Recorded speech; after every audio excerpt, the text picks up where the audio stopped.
Pinkertons Ghosts is a horror anthology podcast by Superversive Radio, with no affiliation with any detective agency, person, real or imagined, or the dark forces of Autre Terre. It is not intended for children. This is Jim Donavan, and Control, I got a date! I don't want to put too much pressure on it, but I'm pretty sure I'm going to ask her to marry me. Wait, no, I'm getting ahead of myself. In accordance with new company policy regarding the fraternization with those not previously aware of the Autre Terre, I am officially notifying Control, Jack Morrow, and Sean Russo of my intent to pursue a relationship with Miss Jenny Carrera. Beautiful name for a beautiful woman. Alabaster skin, dark brown hair, pretty darn short, well-proportioned to breasts, whole 9 yards. I thought she was my next-door neighbor, and I figured since I had saved her from the drunk brownie, she probably had some sort of residual feelings towards me. Turns out this is a different woman entirely.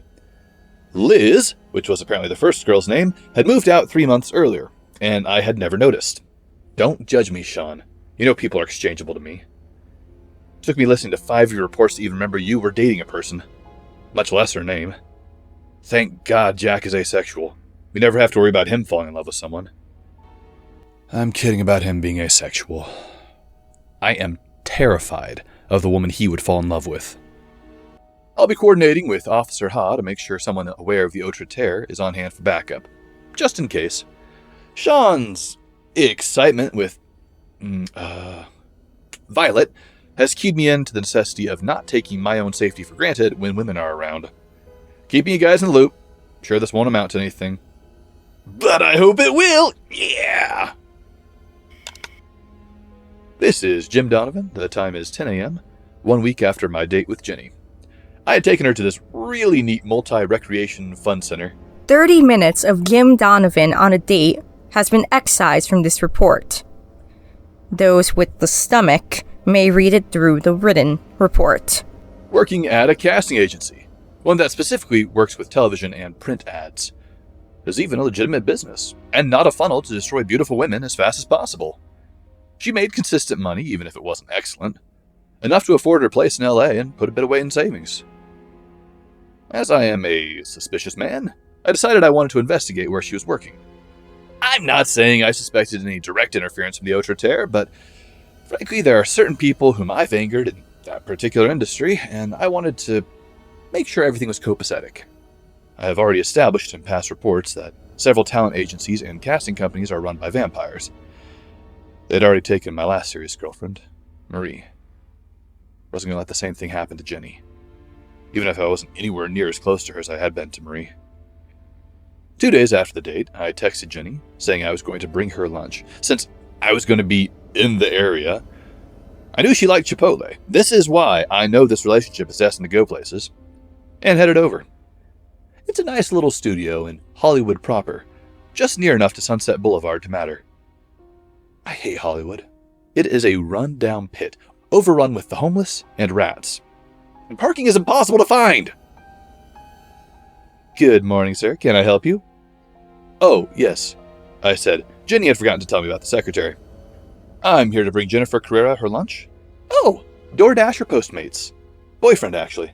Oh, much better delivery fee then. She giggled at her own joke. Well, usually we don't let just anyone walk in, but Jenny did tell me you were coming. Say, you're not an actor, are you? Nope, sorry, private investigator, I said as I was edging towards the inside door. This polite conversation was getting a bit too personal. Oh, wow, that sounds fascinating. You ever work for someone famous? Can't talk about it, and I gotta get back to not talking about it. Bye, I said as I juggled both orders in one hand and swiftly opened the door with the other. Whew, safe. There's some women who find the job intriguing, but they don't realize they really don't want anything to do with the Autre Terre, and they get eaten by the first supernatural predator they stumble across. Like Marie. Well, wasn't the first for her. It was the one that had the best deal. I had no idea how I'd talk to Jenny about it. Maybe I'd wait for a number of dates to hit the double digits first. I walked past an office space with an open layout concept. There were several desks scattered haphazardly about, a few beanbag chairs occupied with a few people working. Most of them were beautiful women and effeminate men. I'm not 100% sure if they were gay men or not, but they were at least on the bi side of the sexual spectrum. As I walked through, though, I noticed a tall, lean man. Not thin in the way of the anorexic hipster men you see often around here. No, this man was thin in a way that said every square inch of this body that isn't bone or organ is occupied by muscle. His hair was black and tied back into a tight ponytail. He moved with a surety and fluidity that is only matched by professional dancers. As he walked through, I noticed he stopped to exchange a word or two with each person sitting or standing around. He'd walk over casually, lay a hand on them, say a word, and then move on. If he shook a hand, he would shake with his right and cover the hand with his left. It was the most disturbing thing I'd ever seen. It's like watching a wolf mark territory, or a lion walking among the lionesses of his pride. He noticed me and took long strides to close the distance between us. Or, rather, he made it clear he noticed me. I am certain he saw me when I was talking to the receptionist out front. I casually looked around to see if I could find Jenny. She was nowhere to be found. The man kept a polite distance. It was the perfect distance to roundhouse kick me in the head, but far enough away that I couldn't pull a knife on him. At least he treated me as dangerous. I had suspicions. Jim Donavan. I did not offer to shake his hand. Mortimer Drought. Understanding dawned on me, and the color drained from my face. Not hard to do, as I'm very pale. I didn't intend to whisper, but I did. Mordred Padam. I was 4 feet away from, well, apologies to Jack and old Tom, one of the most dangerous men on Earth. Armed, armored, or otherwise. He was impassive. His voice had lost the warmth he was using on the, well, normies. He almost whispered it. No, that's not right. He whispered it from the back of his throat, powering it through the diaphragm. To what do I owe the pleasure of your stumbling into my business affairs? I am now concerned that the fire insurance isn't up to date. But I see the food in your hands. Out with it. It was a command. I might not be his enemy, but I was one wrong move away from being kicked out. He had rigged an accident for Jack's car so that it came to a crashing stop within feet of him during the wild hunt. He fought Jack and defeated him with pure physical power and skill. I can't... Look, I'm a wizard. I'm not the muscle. I'm not the face. I spend most of my time tinkering with silk and figuring out how to make it bulletproof, and talking to the disembodied head of Gordon O'Hedesy. I barely hike, much less lift weights. I'm not going to punch Mortimer Drought in the face, and if God wills, I'm not going to get punched in the face by him either. Should I have lied? Frankly, with a creature as old and scheming as Mordred, son and murderer of King Arthur, anything but the truth was going to be shooting myself in the foot. I'm dating someone who works here, I said with a deadpan inflection. Oh my, how scandalous, he said, poorly feigning surprise. Several of his employees passed by, watching us. He quickly came beside me and drew me into a conspiratorial whisper as he draped his arm around my neck. His voice got loud. Now do tell, Jim, Jimmy Jim, Jim, Jim, Jim. They passed by, the friendly arm became tight, and the strained whisper returned. The last time one of you Paranormal Pinkertons had a paramour in my office, she tried to burn it down because she thought I was a vampire. Amusing, but it cost me money, and a few jokes in Oberon's court. They kept serving me garlic to see if I would eat it. Fey blood was spilled. I stepped forward to be out of his grasp and turned back to face him. Is that right? So, you already knew, didn't you, Morty? Violet, is too nerdy for this life. Jenny wasn't. That's the entire reason you hired her. He smiled that sly predator smile, the kind that shows too many teeth to be true joviality. He inclined his head just past me and said, Ah, Jim. Would you believe that I'm just a client? Lillian, I imagine Mr. Donovan's paramour is in her office. I heard a familiar voice right behind me. Why, yes, Mortimer. I believe she's been in there all morning. Such a busy bee. I jumped with a start. I never heard her get that close. I jerked my head around and saw Lily, the woman who had disappeared after the case of the ghost baby, the Sins of the Father case control. I'd been looking for her for weeks. She was still beautiful, tall, blonde, busty, wearing green, the same color she had been the last day I met her in my office. For a detective, I'm not very good at detecting the details. I really should work on that. But I do remember pretty women, and she was definitely wearing the same color, but a different outfit. I think the last time was some sort of fancy blouse/skirt combo, but this time she was wearing an emerald green sundress. It had been quite hot lately, but then again, where hasn't it been hot lately? Hello, Mr. Donavan. Good to see you again, she purred. Yeah, she had that deep, sultry voice that basically promises a good ending to the evening, let's say. I was, of course, still utterly entranced, but quite confused. You don't put it... Wait, what? No! She giggled confidently. Eloquent as always. I sputtered for a few more seconds. This was ridiculous. I mean, I thought it was absurd that Sean's girlfriend happened to stumble upon Mordred, but to find out that my new girlfriend had done so as well? No. Ian Fleming, the creator of James Bond, said once is happenstance, twice is coincidence, 3 times is enemy action.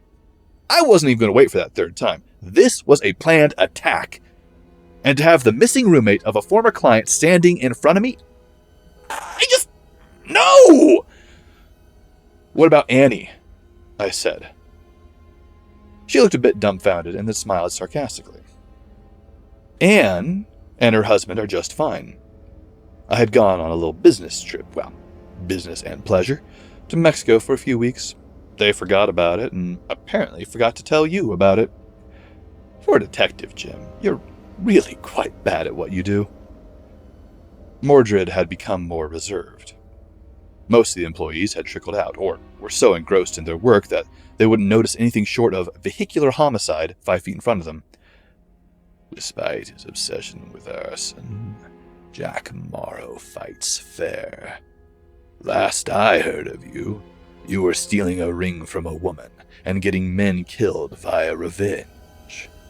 No one believes Jack Morrow would kill innocents, no matter how deep in the pit of masonry.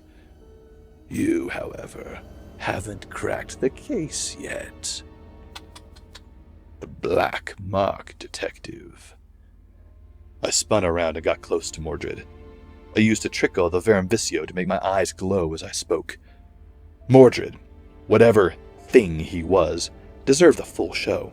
A common wizard's trick, but from it, I could more quickly enter the Vicio. Think of it as a quick draw contest, where one of the duelists has the gun in his hand already. I don't know what plan you've got, Mordred Padam, but God is my witness, if you touch one hair on Jenny's head, I will burn this place to the ground. You think we love arson before? I will torch your little coven of vampires into smoldering ash. You and the rest of the pedophiles in this corrupt industry. Mordred didn't react, but perhaps something on his cheek twitched involuntarily. Perhaps. Whatever he was as Mortimer, he was Mordred now. I am no vampire, nor have I ever plucked a fruit before it ripened, lawfully or otherwise. I tire of explaining to rebellious peasants what honor will require me to do if you insult me. Low-born wizards like you should know your place as an antichrist, not court jester. Something in me snapped. I tried to throw a punch. Mordred must have seen my muscles tense and shot out his left arm to grab my upper bicep. His grip felt like steel. I noticed his right arm was thicker. Millennia wielding a sword in one hand and a shield in another. He pinched with his fingertips, and my arm tingled. Be civil. I came out to this cesspit city for business, but I am speaking to you to make an offer. I know the creature that turned your previous paramour. I'll even tell you how you can save the current one. No tricks. I hold to the law of Camelot that my Uncle Arthur wrote. I may be called a traitor, but I ruled and judged. The law of Camelot was permissive in everything but a knight's behavior. Fallible men wrote it, fallible men served it, fallible men died for it. Justice was still met. Don't tell me you've never fantasized about wiping the blood debt from your history, to make good your threats and end a wicked creature's life. Whatever she chose, someone offered it to her. The blood drained from my head and pooled at my toes. Marie, the thing that killed her, that tempted her into corruption and damned her soul. I was this close. I'm tad ashamed to say, Control. I was more concerned about avenging my dead lover than in saving my new one. If anyone understands, it'll be Jack, I'm sure. As I was standing, staring, Lillian, came around from behind me and draped herself all over Mordred, pressing her contours to match his, and gave a stage whisper into his ear, winking at me. My lord, methinks the mortal magi is tongue-tied. He didn't push her off, so much as slipped out of her grasp like an eel in a coral reef. I tried to speak several times, but the blood rushed too quickly from my feet to my head as a burst of anger flooded my ability to properly form a sentence. The headache got worse. Mordred came around close. There is no price for this information. I am not asking your soul, even if I could take it. The creature that turned your former lady love is a business associate of mine. He and his kind prefer to take prey and either feast or convert them at whim. He even took advantage of some of my girls. A paranormal Pinkerton should do what they do best. Avenge the weak. Make them pay. Well, James Donavan, will you? He stretched out his hand. I don't know what horrors Marie was subjected to. I've heard stories. I've rescued people from vampires in the past. I've heard them talk of veritable dungeons where women and men are stored like pigs in tight rooms, dragged out one at a time, fed upon, and the corpses are cooked and fed to the rest of the mortal kind to be fattened up on their fallen friends. I've heard rumors of dozens of men, women, and children brought from all over the country and beyond to partake in blood orgies. The lucky few that survive are given the option to turn into damned vampires. The rest are drained again and again until they are just exsanguinated husks. When I was training to be a paranormal Pinkerton, I spent time with Holt Lucari. He liked to call Blade a documentary. Consider, why do we not hear of those missing dozens or hundreds of people? We do. Every year we hear of coyotes from the cartels bringing people across the border, and those people never being seen or heard from again. Who would miss an illegal immigrant? To whom would their families complain? Why do truckloads of dead randomly appear in store parking lots? Dehydration? No. I stared him in the eye. He stared back at me.